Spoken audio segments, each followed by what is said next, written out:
자, 문제 푸시라고 고생하셨습니다. 지금부터 해설서랑 진단평가 안내문 보겠습니다. 진단평가 안내문 이렇게 보세요. 진단평가는 무엇을 하는 것이냐? 이것은 여러분이 9월 13일부터 9월 17일까지 수시 원서 접수를 합니다. 자, 수시 원서 접수를 할 때 여러분이 학종을 지원한다 그러면 내신 성적이라 비교과를 참고로 해서 학종을 지원하면 됩니다. 그럼 이제 교과를 지원한다 그러면 내신 성적으로 충분하죠. 자, 그러면 이제 논술은 어떻게 해야 되냐? 논술은 뭘 보고 지원할 거냐? 자, 논술에서 제일 중요한 건 뭘까요? 1번, 2번. 제일 중요한 게 수능 최저입니다. 수능 최저 못 맞추면 끝입니다. 수능 최저가 얼만큼 중요하냐? 작년에 중앙대 간호학과 경쟁률, 최초 경쟁률 50대 1, 실질 경쟁률 3.8대 1, 90% 이상이 못 맞춘 거야, 최저를. 국문과 46대 1, 최초 경쟁률 46대 1, 수능 최저 충족률 4대 1, 90%가 날라갔어요. 서강대, 지식, 무슨 미디어 걔네들. 자, 걔네들 최초 경쟁률 90대 1, 실질 경쟁률 25대 1, 75%가 날라가, 75%가. 그래서 수능 최저 맞추는 게 엄청나게 중요하다. 그럼 수능 최저가 낮은 대학교, 경희대 2합 5를 맞추면 돼. 2등급 하나, 3등급 하나. 되게 만만하잖아. 최초 경쟁률 보통 100대 1이야. 90대 1에서 100대 1. 실질 경쟁률 40대 1 정도 됩니다. 자, 뭘 이야기하는 거죠? 수능 최저를 맞춰라, 이거. 그래서 엄청나게 중요하다. 그럼 반대로 해석해 보세요. 수능 최저가 달성할 수 없는 것은 원서 내지 않는 게 합리적이다, 이 말이에요.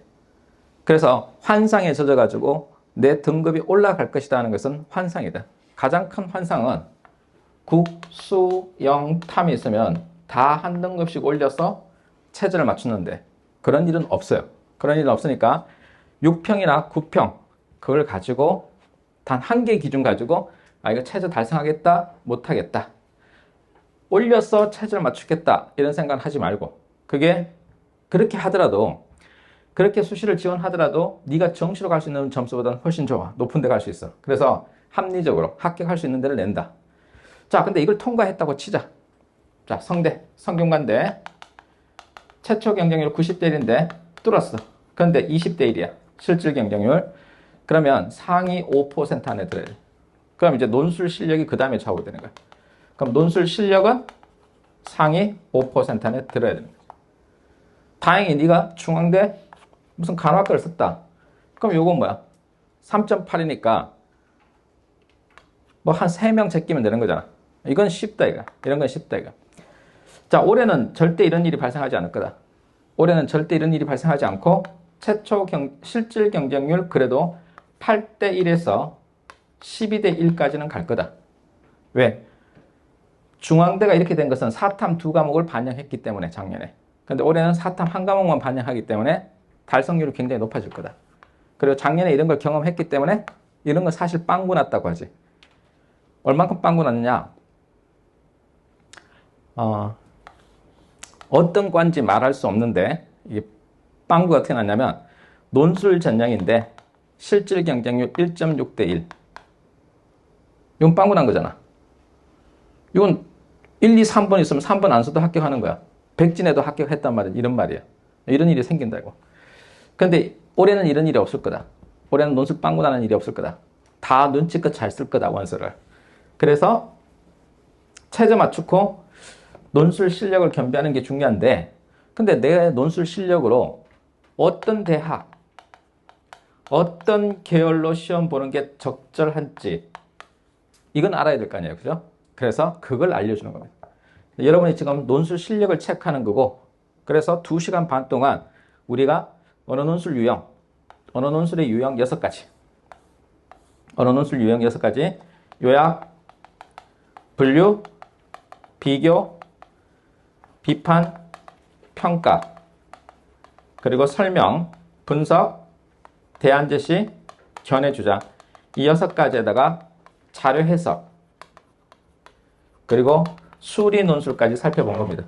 이렇게 해서 이걸 살펴보면 어떤 대학교, 어떤 계열에 하가 뜨면 지원하지 마세요. 너는 경쟁력이 없어요, 이 말이에요. 상이 뜨면 너는 상위 시험 친 사람 중에서 그 계열로 상위 1, 2% 안에 든 거다. 보통 2%에서 자를 예정이라서 상을 2%에서 줄 거라서 그러면 합격 가능하다. 그 다음에 중이 뜨면 지원을 하고 싶으면 네가 중이 뜬 이유가 있을 텐데 거기에 이 유형이 약한지 이게 약한지 표시를 해줘요. 그 약한 유형을 보완해서 시험 치러 가세요, 이 말이에요. 그래서 대학교와 계열까지는 적합도를 알려줍니다. 학과를 선택하는 것은 여러분의 몫이에요. 여러분이 선택하는 겁니다. 이렇게 해서 논술 능력 진단 평가를 실시합니다.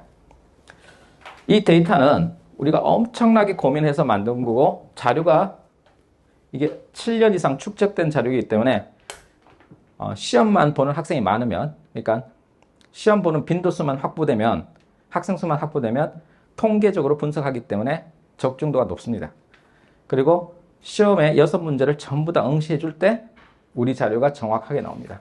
그러면 여러분이 그 시간을 쳤을 거고 150분 동안, 그래서 그 진행 정도에 보면 안에 보면 지금 대치러셀에서 시험을 쳤고, 그리고 이 해설 영상은 박기호 논술 홈페이지에 어느 논술 해설 영상과 수리 논술 해설 영상을 올려줍니다.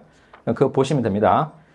자, 시험 개요는 6문항 중에 1번부터 5번까지는 어느 논술, 그리고 6번 문항은 소문항이 포함된 수리 논술이었습니다.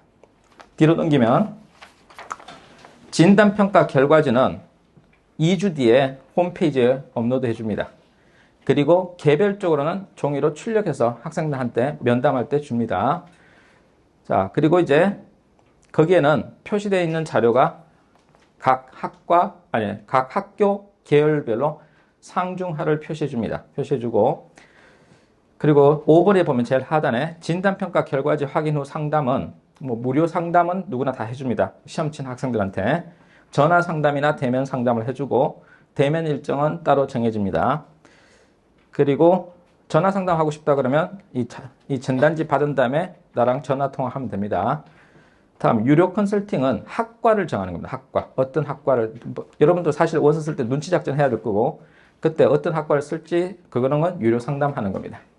자, 이제 제일 하단에 상담 신청 방법이 있는데 홈페이지에 접속해서 박기호 논술 홈페이지에 접속해서 Q&A에 상담 신청 내용, 상담 유형, 학생 이름, 전화번호 적으면 알려주고 여러분 성적은 여러분 전화번호 뒷자리 넣으면 성적을 볼 수 있습니다. 개인 성적은 그렇게 확인할 수 있습니다. 지금부터 해설을 할 거고요. 해제집을 꺼내보세요.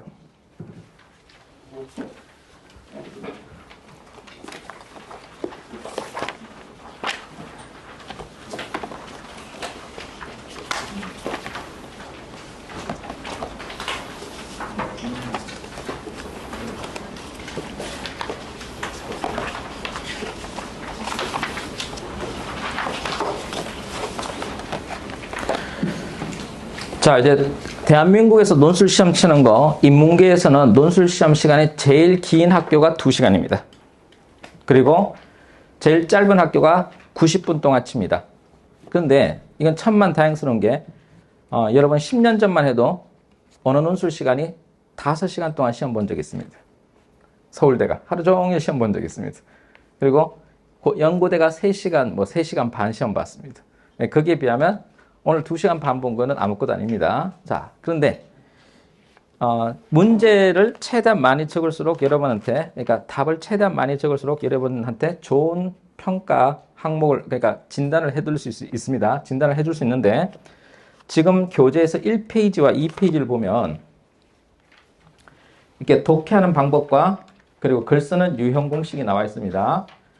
이 패턴대로 그냥 쓰면 됩니다. 대학교가 이런 걸 원하기 때문에. 자, 이제 논술 문제를 보면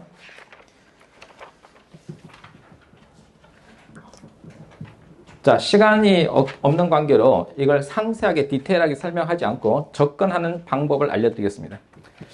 일단 이 문제에서 두 입장으로 분류하고, 자, 노동에 대한 견해를 담고 있다.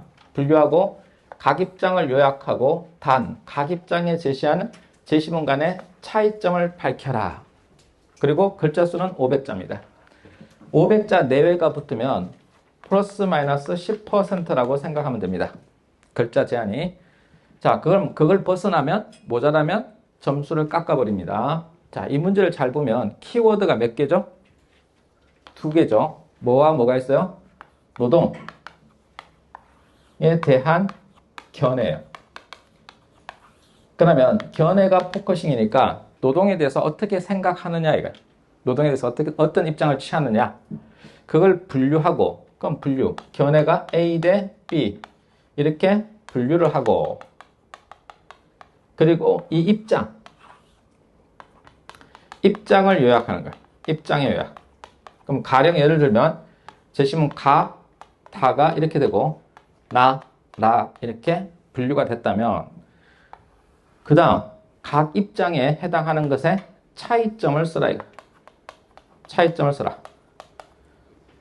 그러면 제시문 가와 다는 어떻게 다르고 나와 라는 어떻게 다르냐까지 써야 됩니다.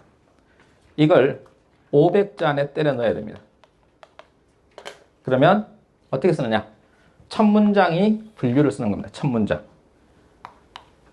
자, 선생님 왜 첫 문장을 분류로 써야 되나요? 그냥 채점자가 분류가 된 것부터 먼저 볼 거니까. 그래서 첫 문장 분류 써야 돼요. 분류 쓰고, 자, 그럼 이제 분류를 해가지고 첫 문장 썼습니다. 그러면 A에 해당하는 키워드, B에 해당하는 키워드를 여러분이 설정하는 겁니다. 노동에 대한 견해에 대해서 키워드를 설정하고, 자, 이런 것들은 바로 대칭어 또는 대리버가 됩니다. 이렇게 대리버를 설정하고, 그 다음에 여기에 해당하는 게 제시문 가와 다하다는 걸 밝히는 거 분류. 다음에 B에 해당하는 게 나와 라다 분류. 그래서 한 문장에서 두 문장 정도 쓰는 겁니다. 다음에 입장의 요약이라고 했어. 자, 뭐가 아니야? 각 제시문의 요약이 아닌 거예요. 그러면 입장의 요약이니까 A에 해당하는 입장에 해당하는 가와 다의 공통점을 써줘야 돼요. 그게 한 문장. 다음에 제시문 가를 요약하는 내용 한 문장. 다를 요약하는 거 한 문장. 각 제시문을 하나의 문장으로 요약하고 가와 다의 차이점 쓰는 거 한 문장. 그럼 요게 총 4문장이 돼요. 자, 그 다음에 이게 4문장이 됩니다. 앞에 한두 문장이니까 9문장에서 10문장을 쓰도록 하는 겁니다. 그럼 각 문장마다 뭐가 있어요? 반드시 써야 되는 키워드가 존재합니다. 이렇게 채점하는 대학 있죠? 어딥니까? 외대, 경희대, 그리고 성대, 인하대 이런 대학들이 이렇게 채점을 합니다. 그러면 그런 단어가 있는지 없는지가 제일 중요한 것이지 여러분이 엄청난 문장력을 발휘해서 글을 쓰라는 것도 아니에요. 네가 이해했느냐를 보는 것은 요약이에요. 이해력을 보는 거, 독해력을 보는 겁니다. 그러면 9문장에서 10문장을 500자 쓸 건데 그럼 한 문장은 단문으로 쓸 경우에 평균 50자에서 60자 이내로 떨어집니다. 그래서 9문장 쓰면 이렇게 450자에서 500자가 들어가는 겁니다. 요대로 써주면 됩니다. 그러면 여기에 해당하는 키워드를 먼저 찾아봐야 되겠죠? A에 해당하는 키워드. 그 다음에 두 개의 공통점 뭐냐?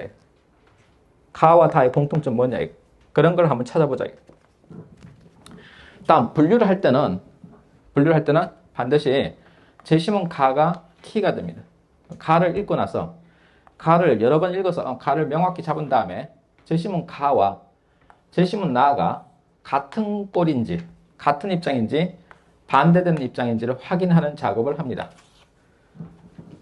자, 그럼 이제 제시문 가 볼게요. 제시문은 되게 쉬웠어요. 그러니까 되게 쉬웠고 제시문이 여기 있는 제시문들은 다 쉬웠어요. 그냥 양이 많아서 빨리빨리 풀어야 되는 게 문제입니다.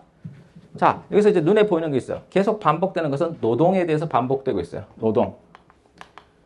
그런데 여러분은 해설서를 빨리 보기 위해서 5페이지에 제시문 해설된 거 있습니다. 거기에 까만색으로 번호 붙여져 있죠. 1번, 2번, 3번, 4번, 5번. 그럼 옆에 날개에도 그걸 요약해 놓은 게 있습니다. 그럼 주장은 뭐냐? 노동은 의미를 가진다. 노동은 의미를 가진다. 자, 경제적 활동 이상의 중요한 의미를 가진다. 그럼 노동은 경제 활동 플러스 알파를 가진다. 이렇게 되고, 자, 노동을 통해 사회적 관계를 형성하고 존재 가치를 확인한다. 즉 했으니까 앞에 말을 다시 재정리, 상수를 해준다. 노동을 통해 성취감을 얻고 인간관계를 형성한다. 그러면 사람들은 노동을 통해서 사회적 관계를 형성하고, 그리고 자신의 존재 가치를 확인한다 했어요. 이걸 부연 설명한 키워드가 있어요. 자, 이건 키워드가 아니에요. 키워드를 뭐로 바꿔놔야 돼요? 여기 있죠? 키워드 뭐라고 돼 있어요? 즉 했으니까 여기 키워드가 있어요. 성취감은 뭐죠? 요거죠? 그 다음 인간관계는 요거죠? 그래서 사회적 관계를 형성해서 인간관계, 즉 유대감 또는 친밀감을 확보한다. 이렇게 키워드로, 그러니까 단어를 패러프라이징 해주는 거야. 여기서 사회적 관계란 말과 인간관계는 같은 말이니까 네가 이해한 인간관계는 유대감 아니냐, 친밀감. 다른 말로는 소속감 아니냐. 이런 단어로 바꿔줄 수 있어야 된다. 그러면 물어볼게. 유대감이나 친밀감이나 소속감으로 바꿔준 사람 손 들어봐. 거기서부터 이제 실력 차이가 나기 시작하는 거야. 그러니까 논술은 어휘력 싸움이지 문장력 싸움이 아니야. 그럼 이제 존재 가치를 확인한다는 것은 뭐야? 성취감이야. 그럼 사람들은 노동을 통해서 소속감과 성취감을 고양한다. 이러면 되는 거야. 자, 그럼 이제 노동이 주는 성취감은 하고 싶은 일을 할 때 얻을 수 있다. 이처럼 이제 나왔잖아. 이처럼. 자, 나오지? 이처럼 노동은 성취감과 존재감. 여기 나오네. 성취감과 존재감. 개인적으로. 아, 그래서 이거는 1. 개인적 순기능이네. 개인적 순기능. 이걸 하고 국가적으로, 즉 사회적으로는 경제 발전을 주도한다. 2. 그러니까 1 플러스 2. 노동은 1 플러스 2가 있다. 사회적으로. 사회적 기능, 국가적 기능이 있다. 그건 뭐다? 바로 국가 경제 발전을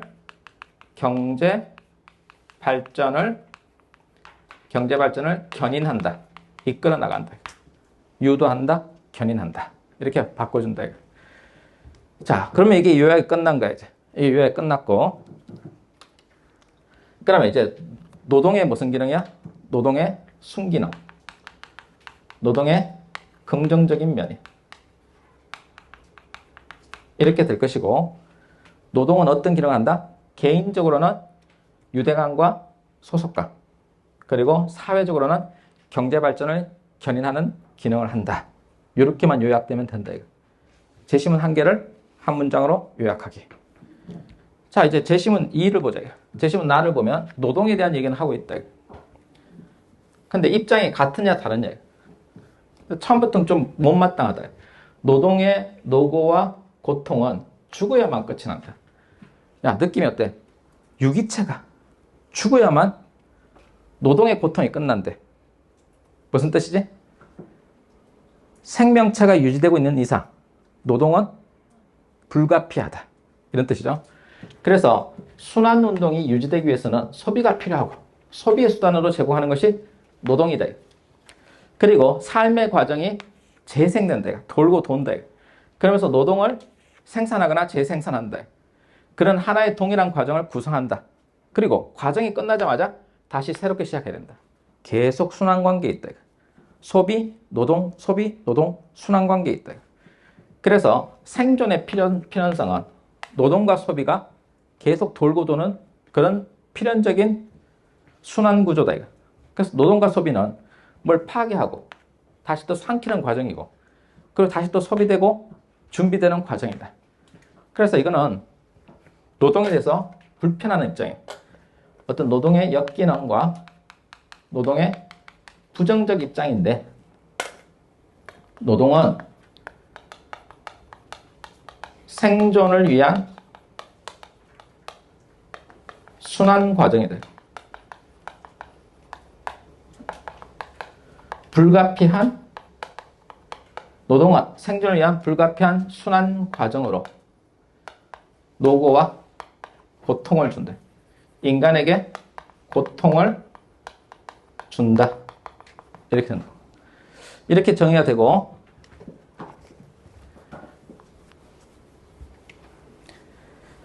자 이제 대립항은 찾았고 그 다음에 이제 제시문 다를 보자.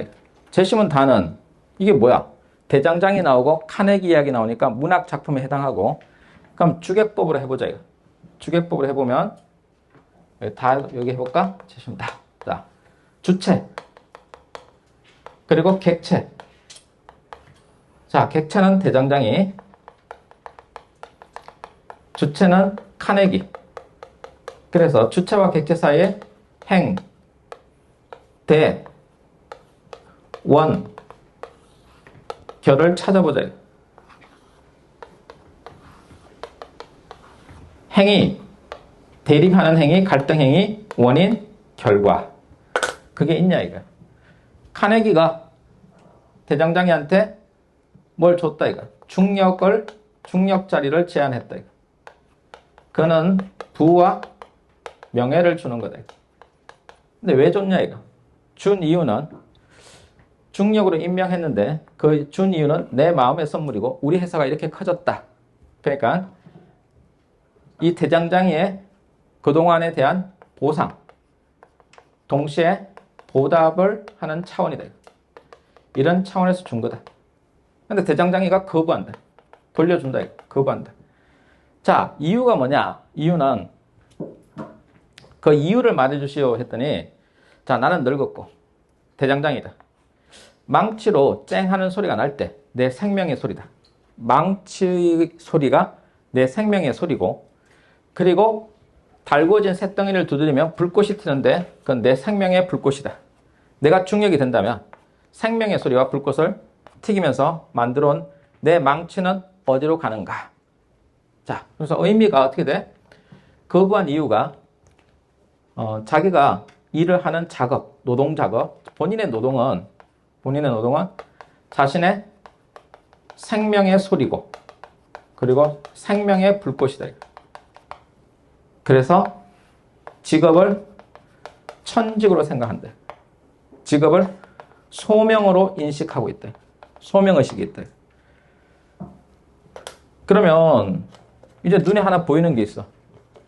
제시문 가랑 다는 같다라는 건 알겠어. 같고 이건 긍정적인 입장인데 그럼 둘은 어떤 차이가 나? 얘는 개인적 기능과 사회적 기능. 그럼 얘는 요거 어디서 배웠어? 윤리에서 배웠지? 소명의식, 천직의식. 이건 뭐라고 해? 개인적 의미적. 그래서 제시문 가와 다의 차이는 가는 직업의 개인적 의미. 제시문 다도 직업의 개인적 의미가 있다. 그런데 나에는 사회적 의미까지 그 의미가 더 있다. 이렇게 비교가 된다. 자, 그리고 제시문 가와 다의 공통점은 뭐죠? 노동은 경제활동 플러스 알파가 있다. 노동은 생명의 소리자 불꽃이다. 그래서 제시문 가와 나의 공통점은 즉 이 입장은 노동에 대한 긍정적 입장은 노동은 경제 활동을 넘어서는 플러스 알파가 있다. 더 큰 의미가 있다. 그 의미가 있다. 그래서 제시문 가와 나는 노동에 대한 직업에 대한 긍정적 입장으로서 단순한 경제활동 이상의 그 의미가 있다라고 주장한다. 이러면 공통점. 그리고 가는 이렇다, 다는 이렇다 한 문장씩. 그리고 그 둘 사이 차이는 다는 개인적 의미를 지니고 있지만 가는 그 개인적 의미 플러스 사회적 의미까지 더하고 있다. 이렇게 해서 차이점까지 쓰면 된다. 여기까지만 교수들은 채점할 가능성이 있다. 왜? 여기까지 읽어보고 거기 있으면 이게 다 있으면 앞으로 더 읽을 필요가 있고 없으면 떨어뜨리면 되지. 그래서 여러분이 이 문제를 한 문제를 푸는데 20분에서 30분이 걸려도 채점하는 사람은 2분 안에 채점이 되는 거야. 심지어 15초 만에 채점을 할 수도 있어. 뭘 보고? 분류를 보고 분류 틀렸네? 땡! 날려버리지. 더 이상 채점할 필요가 없잖아. 그렇게 여러분 답안지를 쳐다보고 있는 시간이 길수록 채점이 점수가 높아지는 거야. 여러분 답안지를 빨리 날릴수록 떨어지는 거야. 그래서 그냥 첫 줄에 떨어질 수도 있다. 분류 땡이면 땡. 그 다음 공통적인 입장. 제시문 순기능의 공통적인 내용. 역기능의 공통적인 내용이 있는지 없는지를 보면 알 수 있다. 더 이상 갈지 말지를. 그렇게 채점을 쉽게 할 수 있다. 그러니까 변별력이 있다 이거. 다음 제시문 라를 읽었으니 라를 읽어보자. 여기 다 해보자. 라. 자, 라는 등장하는 여기서 반복되는 단어가 뭐야? 일단 반복하는 단어를 찾아야 돼. 경쟁사회, 성장사회, 경쟁사회. 분명히 경쟁사회에 대한 얘기를 한 건 알겠어. 그 다음 또 어떤 말이 나와야 돼? 경쟁사회는 성과, 효율성, 기동성이 필요한데 자, 그런 경쟁사회에서 노동은 무엇이다? 수단이다. 노동은 수단이다. 자, 따라서 결론 제시가 나왔네. 결론 제시요. 따라서 노동은 본질적인 의미를 상실하고 자존감 대신 공허함을 안겨준다. 자, 이것이 미래에 대한 투자며 적절한 보상을 받을 것이라고 희망하면서 대가 없는 실습, 연수, 직업교육에 매달린다. 여기에 연연한다. 자, 그런데 그리하여 그 희망이 이루어지지 않으면 자, 무슨 뜻이야? 보상을 받지 못하게 되면 건강과 행복에 극단적인 결과가 나타날 수 있다. 건강과 행복을 망칠 수 있다. 이런 뜻이죠? 그럼 정리하면 경쟁사회. 자, 경쟁사회에서 노동은 성공의 수단에 불과하다. 성공의 수단일 뿐이다. 여기에 불과하고 그래서 이런 경쟁사회에서 노동은 본질적인 의미가 사라졌다. 사라지고 상실하고 본질적인 의미를 상실하고 그리고 자존감보다는 우리한테 공허감을 준다.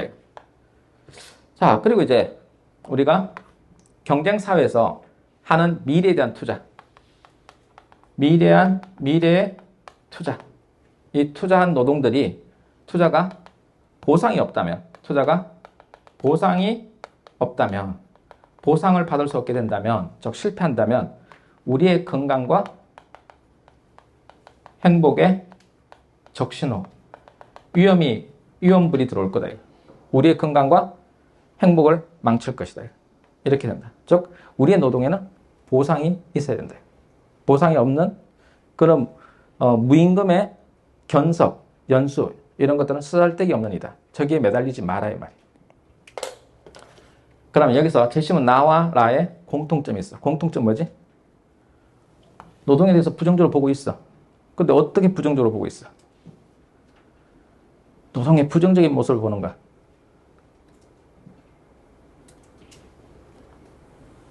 생존을 위한 또 성공의 수단? 노동 자체가 무엇이 아니다? 노동 자체가 본질이 아니다. 노동은 수단일 뿐이다. 그래서 노동은 생계 수단에 불과하다. 노동은 생계 수단에 불과하다. 그리고 둘의 차이점은 뭐야? 자, 노동은 생존을 위해서 계속 생존을 위해서 소비하고 또 계속 돌고 도는 그런 과정이야. 그러니까 노동 그 자체의 부정성이야. 노동 그 자체의 부정성이라고.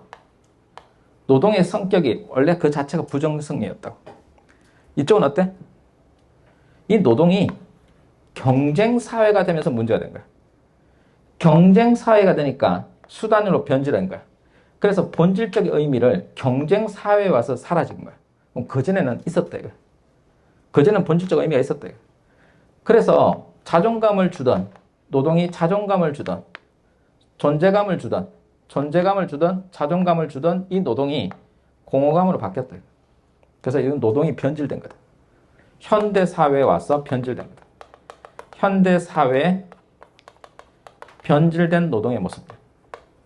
이건 노동 그 자체가 옛날부터 지금까지 계속 부정적이었고, 노동은 전에는 본질적인 의미가 있었는데 경쟁사회에 와서 변질됐다. 그래서 시대적으로 다른 거야. 그러면 어떻게 되느냐? 제시문 나와 라가 있으면 제시문 나는 과거에도 현재에도 노동은 부정적이었어. 노동 그 자체는 문제가 있었어. 라에서는 과거에는 본질적인 의미가 있었을 수도 있어. 그런데 현재 와서 현대사회, 경쟁사회 와서 이게 마이너스가 난 거야. 그래서 모습이 이렇게 변질된 거야. 이걸 찾는 거야. 자, 어때? 논점이 몇 개나 있어? 최소한 채점 기준 10개는 나오지. 10개 중에 여러 개 몇 개 맞냐 이거. 이런 식으로 구분해 나가는 거야. 그러니까 키워드 싸움이다. 이거 10개 다 맞췄다? 수업 들을 필요 없어. 그냥 가서 시험 치면 수석해. 절반 맞췄다? 그래도 합격해. 왜? 절반 또 못 맞출 거니까. 절반 맞췄다 손 들어봐. 가서 시험 치면 돼. 그 정도로 난이도 있는 문제. 여러분이 얕보고 있지만, 논술 문제를 되게 얕보고 있지만, 그래서 큰 코 다치는 거예요. 절대 얕볼 수 없다. 자, 이제 예시답 한번 보자. 7페이지에 매트릭스표 하단에 있는 게 정답이야. 제시문 가단은 긍정, 라나는 부정. 그 다음에 공통점, 경제활동 이상의 의미냐? 아니면 고통을 주느냐? 그 다음에 다에서 개인적 차원이냐? 가에서는 개인적 차원 더하기 사회적 차원이냐? 나에서는 노동 자체의 의미를 부정적으로 해석하고 라에서는 노동의 본질적 의미가 퇴색되었다. 그래서 경쟁사회에 와서 문제가 된다 하는 내용이 들어가면 된다. 그렇다면 8페이지 가서 예시 답안의 문장 개수를 세워라. 문장 번호 매겨봐.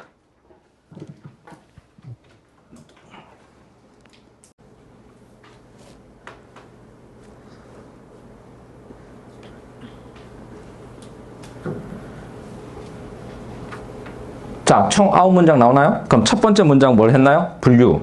이 분류가 틀리면 땡이다. 그 다음부터는 채점 안 하는 게 된다. 그 다음 두 번째는 긍정하는 입장의 공통점이 뭐야? 단순한 경제활동 이상의 의미가 있다. 그 이상의 의미가 있다. 그게 공통점. 쓰세요, 공통점. 그 다음에 세 번째 문장은 제시문 다의 요약. 네 번째 문장은 제시문 가에 대한 요약. 다섯 번째 문장은 비교, 차이점의 비교. 즉 다는 개인적 차원, 가는 개인적 차원 더하기 사회적 차원. 이렇게 비교가 된 거다. 그럼 나머지 확인하면 된다. 여섯 번째 문장부터 아홉 번째 문장까지 확인을 해봐라. 키워드를 밑줄 쳐봐라.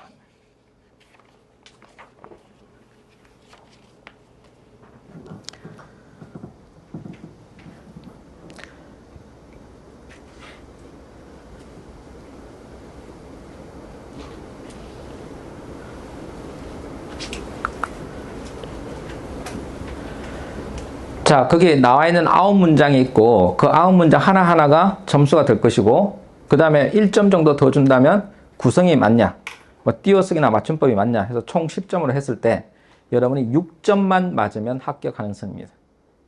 만약에 뭐 8점 맞았다? 네가 수석일 가능성이 높아요. 9점이나 10점이다? 네가 출제자예요. 이해하셨나요? 그렇게 난이도를 구분할 수 있습니다. 그러니까 처음부터 쉽지 않은 문제였어요. 자, 이제 요거 여러분들이 사진 찍으시고 필기할 사람 필기하시고 그 다음 2번 문제 들어가겠습니다.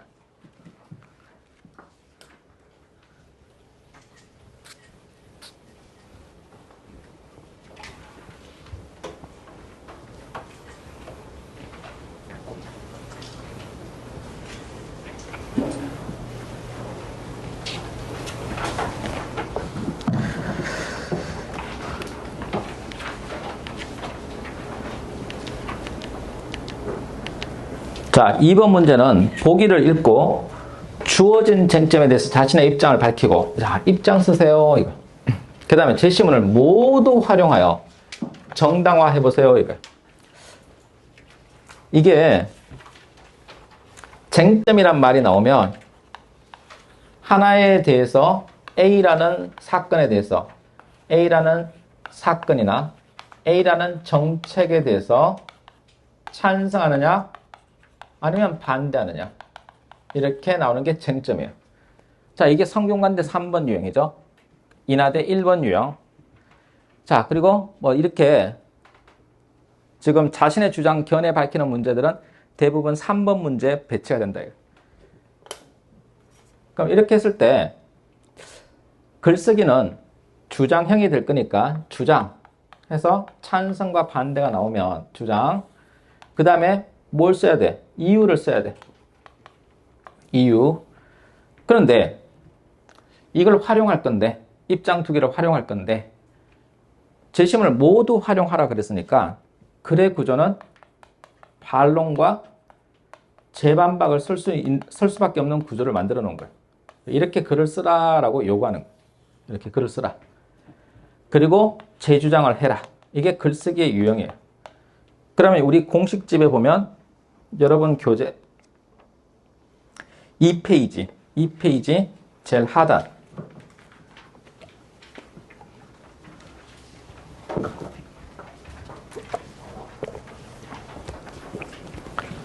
자, 주장하기 공식 나오죠? 주장하기 공식이 뭐예요? 주의 반대제죠.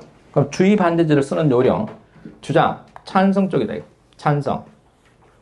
그러면 찬성 쪽에 갔을 때 이 사건이 뭐냐? 주어진 쟁점이 뭐냐?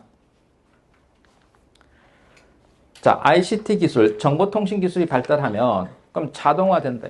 자동화되면 데이터를 통해서 자동화 시스템이 되면 자, 자동화 시스템이 되면 기술이 변해가고 있다. 이거. 인간의 개입을 최소화한다. 이거. 그래서 케인즈는 기술 발달으로 인간은 일하는 시간이 줄어들고 여가가 발생할 것이다. 다음, 아렌트는 자동화에 의해서 일자리를 잃어버릴 것이다. 실업이 발생할 것이다. 그러니까 자동화가 되면 인간 노동이 감소하게 될 것이다. 인간 노동이 감소할 것이다 하는 얘기예요.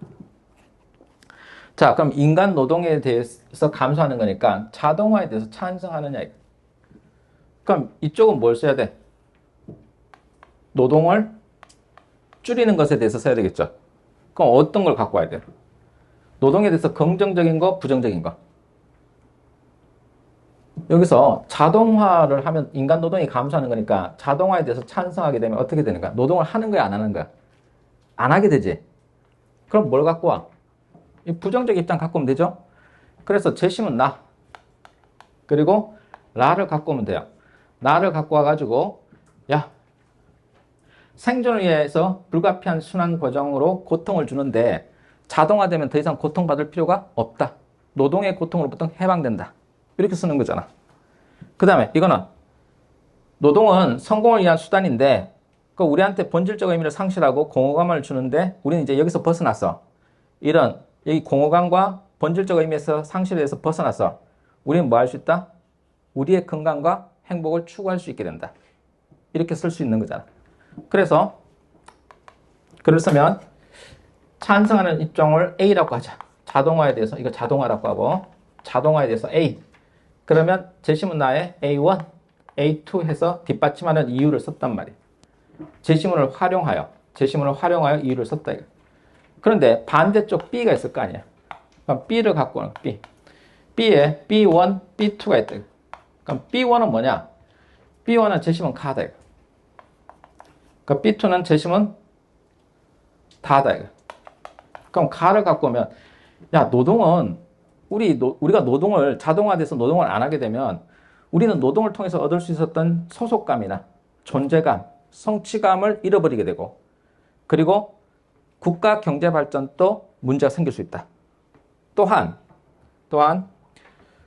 노동이 주는 그 소명의식, 노동이 주는 어떤 천직의식조차도 우리는 사라지게 된다. 하고 반론을 쓴단 말이야. 반론. 이제부터는 중요한 거야. 제반박은 이 반론을 완전히 깨부셔야 돼. 깨부수는 방법은 not B를 만들어. B가 틀렸다. B가 틀렸다는 방법을 입증하는 방법은 첫 번째, 부정하는 방법인데 이 중에서 이걸 부정한다고 치면 not B1. 야, B1이 틀렸어. 라고 B1을 부정해야 돼. 반박. 또 두 번째, 비교하는 방법을 쓰는 거야. 야, B2보다는 A2가 주는 이점이 훨씬 더 많아. 따라서 자동화에 대해서 찬성해. 이런 식으로 글을 써야 된단 말이야. 그냥 이런 패턴으로 글을 쓰라라고 요구한단 말이야. 그럼 반대쪽을 선택하면 반대쪽은 B1, B2, 그냥 A가 맞다. A1, A2.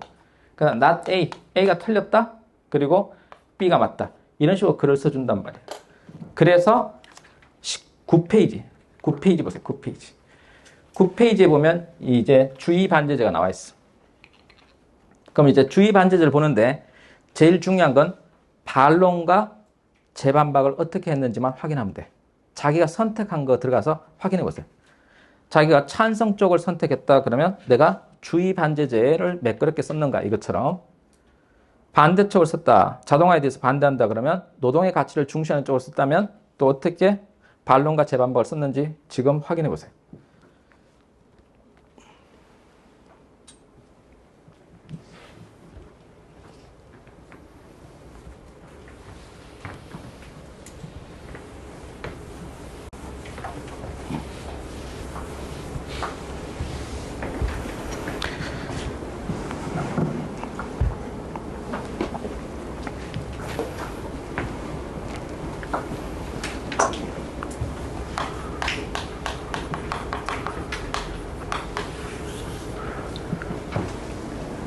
자, 이제 해볼게요. 400자 내외로 쓰라고 했으니까 플러스 마이너스 10%. 그럼 440자를 넘기면 안 되는데 그럼 몇 문장을 쓸 거냐 이거. 그럼 나는 자동화에 대해서 찬성한다는 것을 한 문장 쓴다 이거. 한 문장. 그 다음에 A1 제시문 나를 활용해서 한 문장, 라를 활용해서 한 문장, 세 문장. 그 다음에 이거 네 문장, 다섯 문장. 그 다음에 이걸 각각 반박해야 되니까 6문장, 7문장, 8문장. 8문장을 쓰는 거야. 곱하기 평균 50자. 그래서 400자를 맞추는 거야. 그냥 기계처럼 쓰는 거야, 기계처럼. 그래서 글자 수를 맞춰 나가는 거야. 자, 그래서 이 개요를 짜는 게 중요해. 처음부터 주의 반제제 써놓고 이 뼈대를 만든 다음에 여기에 들어갈 될 단어를 쓰는 거야. 그 단어를 쓸 때는 SVO를 만드는 거야. 주어, 서술어, 목적어를 만들어. 그럼 여기에 들어갈 첫 번째 문장, 찬성하는 쪽에 주어, 서술어, 목적어를 만들고 나머지는 전부 주격보호, 서술격보호, 술격보호, 목적격보호를 네가 생각하면서 쓰면 돼. 이 방식은 어떻게 하느냐면 시험장에 가서 글을 쓰라고 하면 독해하고 개요 짠 다음에 그걸 보고 원고지에 써. 마음에 안 들어. 지우고 다시 써. 이러면 끝나는 거야. 시간이 부족해서. 그래서 어떻게 하느냐. 이게 개요 짜는 거야. 주의 반제제. 이게 그냥 개요야. 이렇게 그냥 만들어 놓고 여기에 들어갈 문장을 SVO만 쓰는 거야. SVO. 나머지는 네가 보호를 만들어 가면서 머릿속으로 말을 만들어 봐. 그리고 말이 되면 그냥 쓰면 돼. 자, 해볼까? S. 자, 누가? 나는. 이건 내 견해지. 나는. 자, 무엇에 대해서? O. 자동화에 대해서. 어떻게 한다고? V.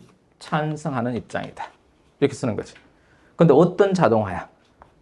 이제 보호를 만들어. 어떤 자동화야? 어떤 자동화지? ICT 기술.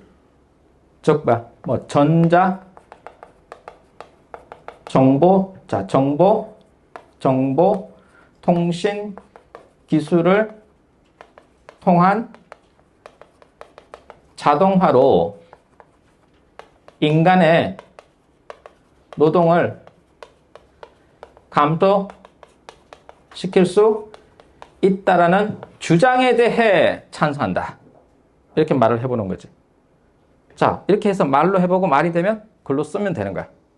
그래서 시간을 줄이는 거야. 지금은 딱 한 문장을 연습을 해볼 거야. 뭘 하느냐.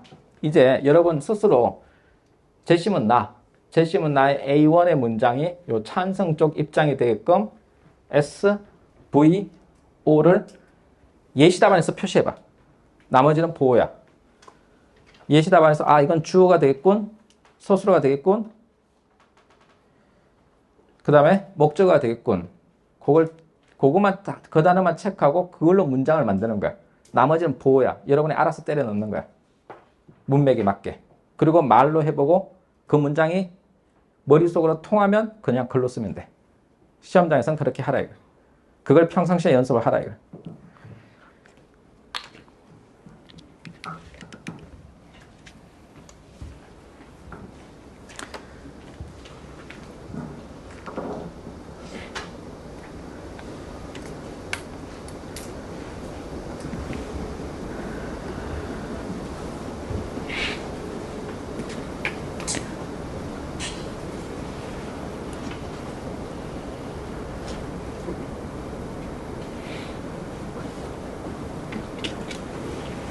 자, 이제 확인됐나요? 지금 가르쳐준 방법은 어떤 방법이냐면 공식에 따라 이게 문제를 보자마자 아 이거 주의 반제제로 쓰는 거구나 하고 캐치한 다음에 주의 반제제로 이렇게 만들어놔. 주의 반제제. 그 다음에 찬성. 그 다음에 A1, A2. 그럼 제시문 라. 그 다음에 B1, B2. 다 이렇게 써놓고 그 옆에 SVO, SVO만 쓰는 거야 계속. 그렇게 하면 요게 뼈대가 되는 거야. 그럼 이걸 보고 말로 막 해보는 거야. 그럼 문장이 되면 그냥 빨리빨리 쓰는 거야. 그럼 시간 안에 쓸 수 있어. 시간을 엄청나게 단축할 수 있는 방법이야. 자, 이걸 뭐라고 한다고? SVO로 글 쓰는 방법이야. 누구식 글쓰기 방식이야? 박기호 선생님 글쓰기 방식이야? 아니야. 촘스키의 글쓰기 방식이야. 촘스키라고. 대학 가면 만나게 될 사람이야. 언어학의 대가. 나도 촘스키의 변형 생성 문법으로 영어를 공부했어. 자, 근데 영어만 되는 게 아니라 먹어도 돼? 우리나라 말도 돼. 문장 쓸 수 있어. 그래서 이렇게 하면 된다. 까지가 2번. 칠판에 있는 거 사진 찍고 그 다음 넘어가자.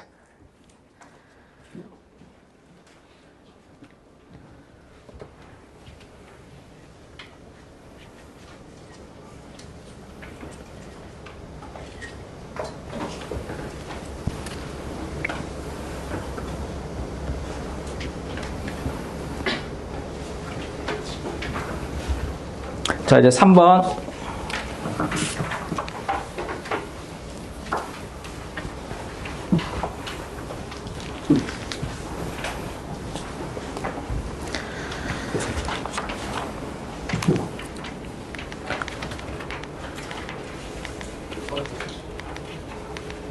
제시문 바의 관점을 바탕으로 말을 바탕으로 바의 관점을 상황을 평가하라고 그랬어요. 야, 이제 평가하래.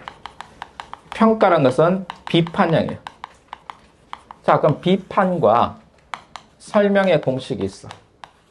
비판형과 설명이 나오면 글쓰기를 어떻게 하라고 했어요? 글쓰기 공식을 가르쳐줬어. 뭐라고? 대, 지, 기, 내를 만드세요. 이거죠.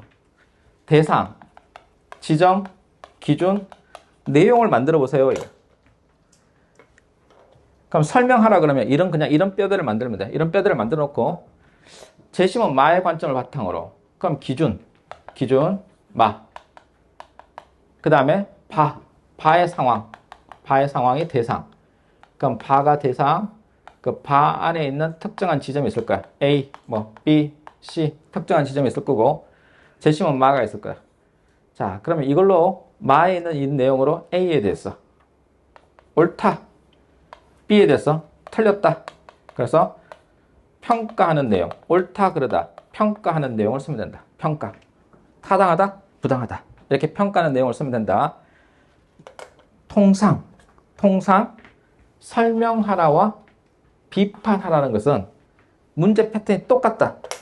그래서 기준, 제시문 가의 입장에서 제시문 나의 현상을 설명하세요. 그러면 제시문 나가 있으면 제시문 나의 지점들이 만들어진다. 이렇게.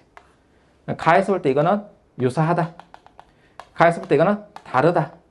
라고 비교하는 내용으로 설명을 해주는 거고, 평가하는 내용으로 비판한다. 요것만 다르다. 요것만.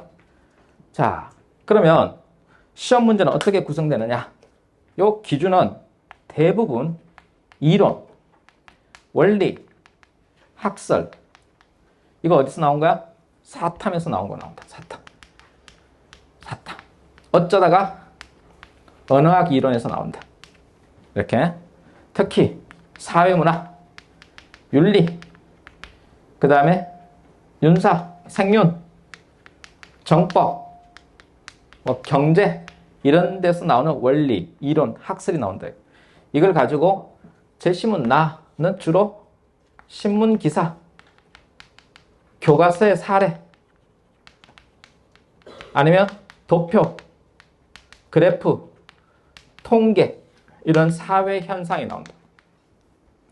그래서 이런 이론 가지고 이런 현상을 설명 가능하냐, 즉 구체화 가능하냐, 이런 사례를 가지고 이렇게 일반화가 가능하냐. 그래서 설명과 비판의 핵심은 일반화 그리고 구체화를 할 수 있느냐가 본질이다. 이게 본질이다. 그러면 제시문 기준부터 읽어놔야겠지? 기준부터 읽어보자. 이거. 무조건 기준부터 정확히 읽어 나가보자. 자, 기준이 왜 중요한지는 이미 설명한 적 있다. 자, 이걸 보는데 제시문을 보자. 11페이지 봐봐.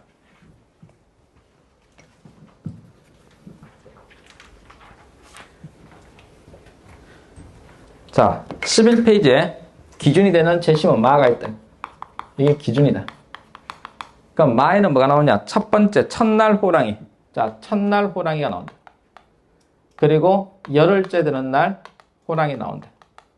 열흘째 호랑이가 나온다. 첫날 호랑이는 막 대들었다, 이거. 막 항전한다, 항전. 근데 순응한다. 순응한다. 자, 이게 P. 그래서 Q. 이게 사례. Q, 주장. 나는 첫날 호랑이가 되지 않을 거며 열흘째 호랑이도 되지 않을 거다. 그럼 뭐가 되겠다고 이야기하지? 자, 거기에 제일 끝에 작가는 말한다. 밑줄 거 작가는 말한다. 이게 주장이야. 작가는 말한다. 작가는 무슨 말을 하느냐? 나는 나의 존엄성과 인간다움, 깨끗한 영혼을 지키려고 애쓴다. 첫째 날에 호랑이가 되지 않겠다. 왜? 내 머리칼은 이미 하얗기 때문이다. 무슨 뜻이야? 늙었다 이거. 40이 넘었다 이거. 50이 됐다 이거. 그 말은 뭐야? 이미 세상을 알 만큼 안다 이거. 그래서 함부로 덤비면 안 된다는 거 안다 이거. 다음에 그렇다고 10번째 호랑이가 되지는 않겠다 이거. 왜? 항상 싸울 수 있는 준비를 하겠다 이거. 그래서 항상 싸울 준비 태세는 갖추겠다. 싸울 준비 태세는 갖추겠다. 그러나 동시에 내 영혼이 투쟁에 집착하진 않을 거다. 싸움을 위한 싸움은 하지 않을 거다. 자, 이렇게 말하고 있다. 그러면 현실의 부조리에 대해서 저항은 하되, 그렇다고 해서 내가 박살날 정도로 투쟁을 위한 저항은 하지 않겠다. 그러면 어떻게 하겠다는 거야? 현실에 순응도 하지 않고 현실에 무조건적 저항도 하지 않고 적절한 포지션을 취하겠다. 비판적 의식을 취하겠다. 자, 그런데 제시문 바를 보면, 자, 이제 제시문 바를 보면 중요한 말이 나오는데, 스튜디오가 뭐냐 이거. 자, 스튜디오는 나와 주변 환경을 격리한다. 이게 격리하는 거다. 나와 주변을 격리해버린다. 일단 격리, 단절시킨다. 동그라미 2번.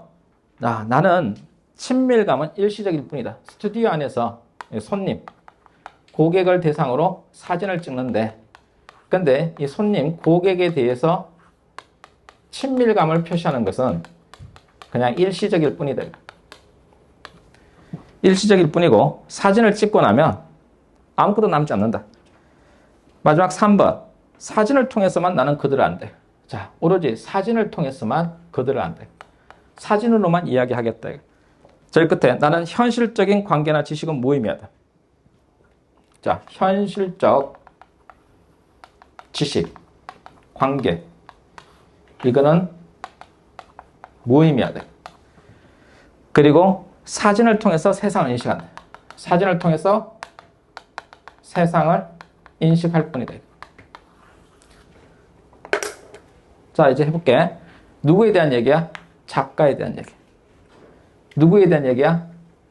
사진 작가에 대한 얘기. 공통점이 뭐야? 예술성이에요. 예술성. 자, 그러니까 예술 이론이야. 예술 이론. 그러면 사진으로만 이야기하고 현실적인 건 무시하겠다. 그럼 현실에 대해서, 현실의 부조리에 대해서 저항하겠다, 저항하지 않겠다? 개입하지 않겠다. 나는 뭐만 추구하겠다? 사진만 추구하겠다. 사진을 통해서 세상을 인식하겠다. 오로지 예술만 최고다. 예술지상주의. 그럼 얘는 뭐야? 싸울 준비를 하겠다. 그럼 그 말은 뭐야? 현실에 개입하겠다. 자, 하지만 투쟁에만 집착하지 않겠다. 그 말은 현실에 개입을 하면서, 그렇지만 특히 부정적 현실에 개입하면서 동시에 투쟁에 매몰되진 않겠다. 그 말은 현실 비판적 예술 활동을 취하겠다 이거. 세상이 잘못됐으면 세상이 잘못됐다는 작품을 쓰겠다 이거. 근데 얘는 뭐야? 현실에 대해서는 상관없다. 현실이 어떻든 상관없다. 부패하든 썩었든 포로 수용소가 있든 뭐 난민이 있든 전혀 신경 쓰지 않겠다. 난민 사진만 찍겠다. 그 얘기하는 거야. 예술성만 성화시키겠다. 여기서는 싸울 준비를 하겠다.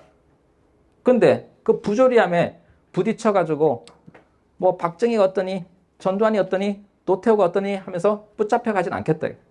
근데 비꼬는 소설은 쓰겠다. 그런 내용이라고. 그러니까 이게 고단수의 상징적 의미가 있다고. 왜? 문학이잖아. 그리고 포인트가 뭐야? 공통점을 찾았어야 돼. 공통점. 사진작가, 문학작가. 공통점이 있다. 그러면 여러분은 이제 하나 깨달았다. 비판을 하거나 평가를 하거나 설명을 하기 위해서는 뭐부터 해야 된다고? 비교부터 해야 된다는 걸 깨달았어. 뭘 통해서? 이 문제를 통해서. 근데 이게 공식이잖아. 비교부터 기본 강의 교재 보면 비판과 설명은 비교를 전제로 한다. 비교를 전제로 한다. 이렇게 가르쳐줬잖아. 필기하세요. 사진 찍든가 필기하세요.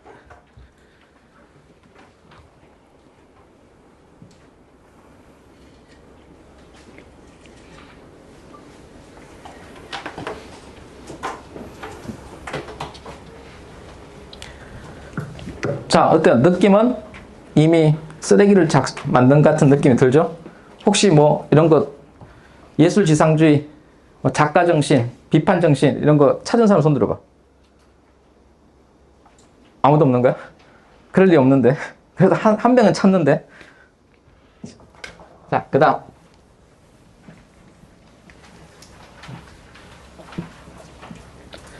이런 문제가 나오는 게 이화여대, 홍익대, 경희대 인문 이런 문제 나옵니다. 세종대 이런 거, 인하대도 이런 문제 나옵니다. 이렇게 의미를 추론하는 거, 문학적 의미 추론하는 거. 자, 여러분이 뭐 이거 못 풀었다고 낙담할 필요 없어요. 다 못 풀었으니까. 그 말은 뭐냐면 전부 쓰레기를 썼는데 합격하는 사람은 덜 쓰레기면 합격한다 이 말이에요.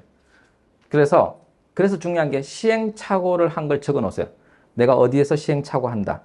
그걸 적어놔야 그 오답노트 들고 현장에 들어가서 그 시행착오만 줄이면 합격하는 거야.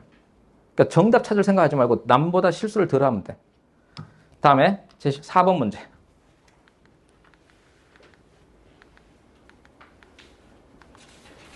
사에 나타난 행위 주체. 사에 나타난 행위 주체들이 아에 제시된 지구촌 문제를 어떻게 해결할 것인가. 자, 이제 대안제시야. 대안제시니까 공식이 뭐야? 여러분 교재 2페이지 하단 보세요. 대안제시의 공식. 대안제시 공식. 문, 원, 기, 추, 구로 글을 쓴다 이거. 문제 상황이 뭐냐 이거. 문제 상황. 그 다음에 원인을 분석한다. 그리고 기존의 해법을 비판한다. 그리고 추상적 해결 방향을 제시한다. 추상적 해결 방향은 원인을 제거하는 쪽으로 간다. 그리고 추상적 해결 방향은 대로 구체적 방법을 제시한다. 이것은 실현 가능성, 현실성이 있으면 된다. 이거는 원인을 제거할 수 있는 타당성이 있으면 된다. 자, 뼈대를 이렇게 만들어 놓고 문장을 채우는 거예요. 문장을 채우는데 400자니까 자, 한 8문장을 써보자. 7문장에서 8문장을 써보자. 그러니까 문제 상황이 한 문장 될 거고 원인이 뭔지를 찾으면 된다. 원인이 한두 문장 나올 거다. 기존의 해법 한 문장, 그리고 비판 한 문장. 자, 추상적 해결 방안 한 문장, 두 문장, 세 문장이 될 수도 있죠. 왜? 사에 나타난 행위 주체라고 했으니까 행위 주체가 8명 있잖아. 그걸 찾아보자. 제시문 4의 행위 주체가 몇 명 있지? 자, 제시문 4가 보세요. 행위 주체가 국제사회에서 행위 주체는 국가가 기본이다. 자, 그럼 행위 주체는 국가가 기본이다. 국가. 다음. 또 국가를 초월하여 하나의 집단으로서 활동하는 국제기구, 다국적 기업 등 초국가적 행위 주체가 있다. 초국가적 행위 주체가 있다. 즉 다국적 기업이 있다. 다국적 기업이니까 어떤 기업이 그런 기업이야? 삼성, 그 다음에 애플, 넷플릭스 이런 거는 다국적 기업이 되겠죠? 다음에 오늘날 세계화로 인해서 국가가 독립적으로 해결할 수 없는 국제 문제가 있는데, 자, 그런데 그게 국제기구는 비정부 기구와 그리고 정부 간 국제기구가 있대. 비정부 기구는 그린피스고 그 다음에 정부 간 국제기구는 유엔이다. 그래서 국제기구가 있다. 국제기구가 있고 그 국제기구 안에 정부 간 국제기구가 있고 비정부 간 국제기구가 있다. 자, 이렇게 행위의 주체는 몇이다? 셋이다. 셋. 1, 2, 3가 어떻게 해결해야 되냐. 자, 문제 상황은 뭐냐? 아에 제기된 문제가, 지구촌 문제가 뭐지? 아.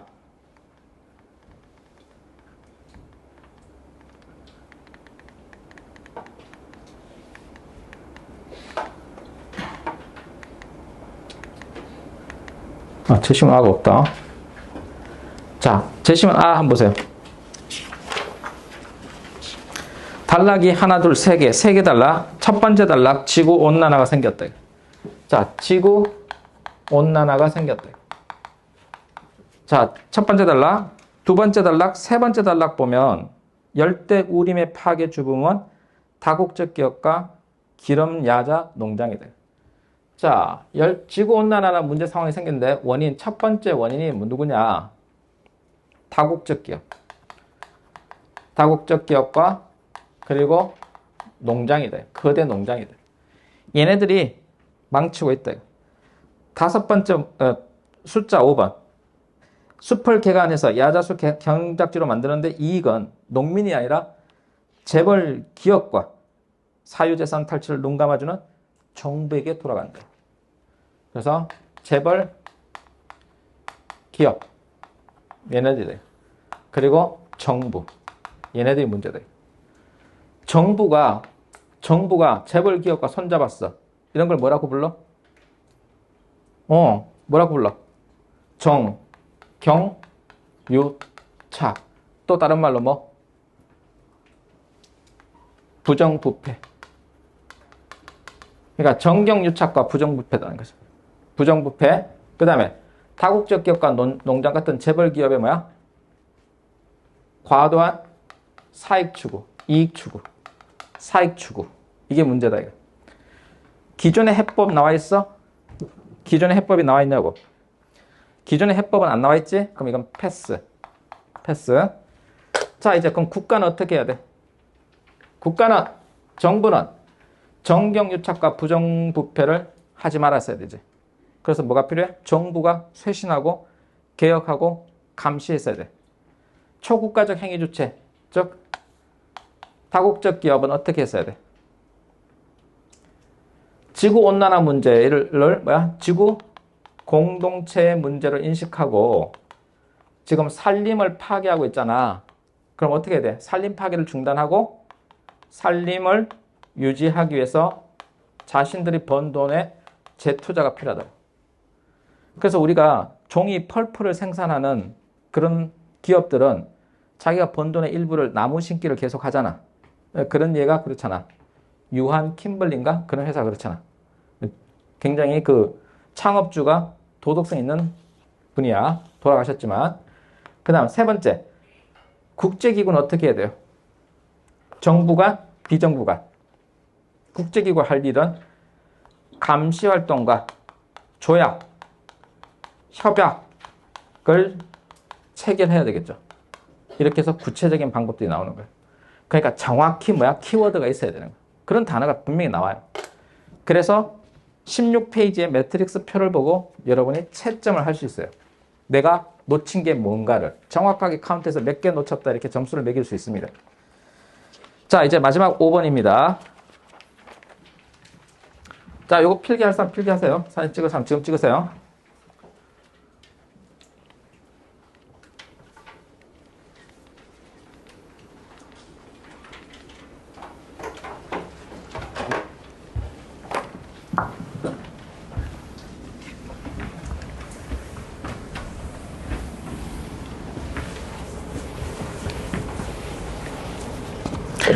오 번 문제는 추론 문제예요. 추론. 추론은 안 봐도 안다요. 안 봐도 안다. 어떻게 할 수 있어? 인과 추론하거나 유비 추론하거나 또는 연역 추론하거나 귀납 추론하거나 가설 추론하거나 변정법을 통해서 여러분이 안 봐도 알 수 있다.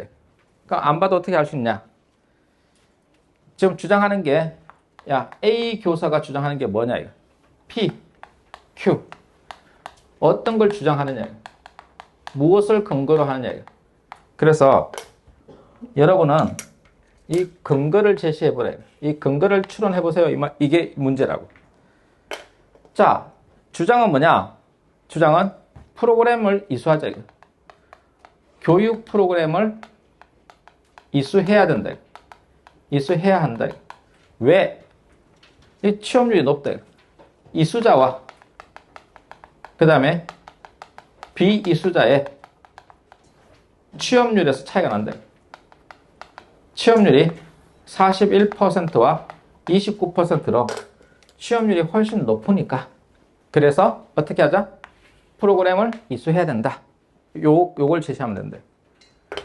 그런데 여기에 대해서 반론을 제시한다. B가 반론을 제시한다. B가 P, Q를 주장하는데 너 틀렸다. 프로그램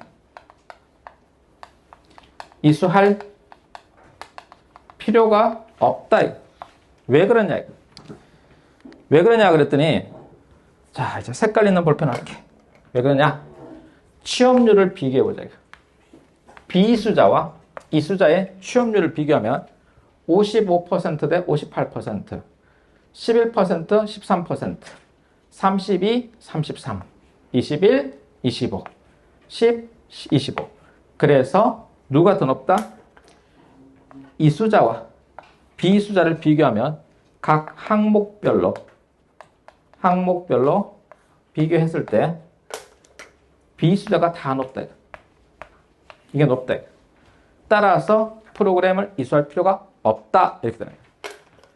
거기에 대해서 다시 A가 B에 대해서 재반박하는 거예요. 무슨 소리? 그러면서 아니야. 프로그램을 이수해야 돼. 이수하는 게 맞아. 이수해야 돼. 왜 이수해야 되는데? 그랬더니 자, 파란색 펜으로 할게. 왜 이수해야 되냐? 지원 비율을 보자. 이거. 지원 비율. 지원 비율을 보면 얘보다 얘가 높다. 이거. 얘보다 얘가 높다. 이거. 얘보다 얘가 높다. 이거. 자, 얘보다 얘가 높고 얘가 높다. 이거. 그런데 이 중에서는 얘가 제일 높다. 23, 25, 19, 18, 12 중에 얘가 제일 많다. 이거. 이 중에서는 54, 22 이게 제일 많다. 이거. 그럼 이게 무슨 의미를 하느냐? 660명 중에 54%가 지원했다. 그 중에 55%가 취업을 했다. 그럼 몇 명이 합격했냐? 660명 중에 54% 하면 한 330명이라고 가정을 하면 그 중에 55%면 개 중에 55%면 330에서 55%면 대략적으로 170은 되지 않냐? 170명. 자, 이거는 132명이 지원했다. 근데 저 54%가 1200명 중에 54%는 그렇죠. 인원이 있잖아요. 1200명 중에 이건 100%로 잡았으니까 프로그램을 이수한 인원이 이만큼인데 요건 요 코드에 지원한 사람이잖아요. 여기에 지원한 애들이 660명인데 660명이 중에서 54%가 여기 지원했다는 거죠. 지원 인원 660명 요 중에 660명이 54% 아니에요? 1221 중에 660명이면 54%네요. 그러면 이 660명. 660명이 지원했고, 그 중에 합격한 비율은 요거의 절반. 그러면 350명. 350명. 그럼 이건 어떻게 돼요? 132명 중에 25%니까 대략적으로 4분의 1. 132명이 25%. 132명. 132명 중에서 13%면 132명 중에 13%면 대략 얼마 정도? 15명. 그럼 이거 15명밖에 안 되잖아. 그럼 이건 몇 명 돼? 120명 중에 58%니까 한 60% 잡고 한 70명. 그럼 이 숫자를 비교해 봤을 때 알 수 있는 게 뭐예요? 얘네들의 특징은 뭐예요? 취업률이 높은 곳에 지원을 많이 했죠. 취업률이 높은 곳에 많이 지원했죠. 취업률이 높은 곳에 많이 지원했죠. 얘네들은 취업률이 높은 곳에서는 취업률이 높은 곳에서는 적게 지원하고 취업률이 낮은데 많이 지원했죠. 그래서 이 숫자는 취업률이 높은 곳에 많이 지원해서 절대적 합격자 수가 많은 거예요. 그러니까 이게 뭐죠? 가중평균이죠. 이건 뭐예요? 단순 평균이죠. 이거는 가중평균이 되죠. 그래서 이쪽은 어떻게 돼요? 비수자는 취업률이 낮은 곳에 오히려 지원을 많이 했죠. 그리고 취업률이 낮은 곳에 지원을 하지 않았죠. 그래서 합격률이 낮은 거예요. 합격자 숫자가 적은 거예요. 그러므로 이쪽은 뭐야? 전체를 보는 거죠. 그래서 이건 전체를 보는 것이고 얘는 뭘 본 거예요? 부분을 본 거예요. 그러니까 요 부분만 비교하고 부분만 비교했죠. 근데 얘는 전체를 비교하고 있죠.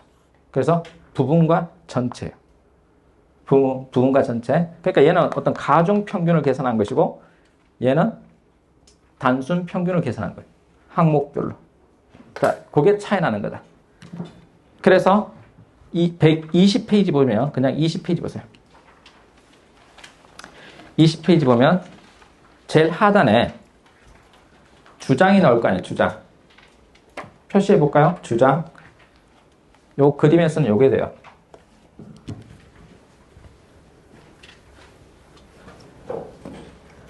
자, 주장과 이유. 요게 A가 한 말이에요. 반론은 B가 반박한 거예요. 근데 재반박은 A가 다시 B를 재반박한 거예요. 이렇게 표시를 하면 돼요. 이렇게 표시하고 여러분이 답은 요게 나와야 돼요. 그럼 요거 A가 한 말, B가 한 말, 다시 A가 반박 한 말. 요게 그냥 차례대로 나오면 돼요. 그러면 여러분은 합격이다. 이렇게. 그래서 자료 해석의 난이도는 요 정도 된다. 이 정도 된다. 자. 그래서 21페이지에 나와 있는 예시 답안 중에서 세 번째 줄 보세요. 세 번째 줄. 업종별 취업률과 전체 취업률이 다르게 나타나는 이유는 밑줄 긋고 지원자의 분포 양상 때문이다. 요거 찾으면 대박 나는 거다. 여기까지가 자료 해석에 대한 풀이. 뒤에 수리 논술은 영상 보시기 바랍니다. 영상 올려놓겠습니다. 자, 오늘 여기까지 하겠습니다. 수고했습니다.